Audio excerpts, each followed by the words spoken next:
ఏడిపోతున్నావు? ఏం చేస్తారు? నువ్వు ఒప్పుకునేది బాగుంది. ఏంటిది అది?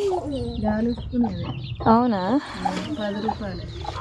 వావ్, చెత్త షాట లెక్క బాగుంది.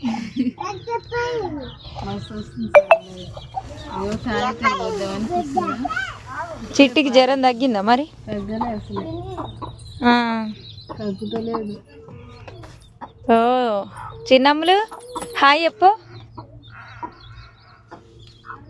పెద్దమ్ములు కొంచెం అవునుగా. మా చిట్టి అయితే కొంచెం కలర్ చేంజ్ అయింది. దాంతో పాటు జ్వరం కూడా వచ్చింది. 10 రోజులలో అసలు మారిపోయింది, గుర్తుపట్ట రాకుండా అయింది. అసలు 4 సార్లు వచ్చింది నిన్న నుంచి. పోయేది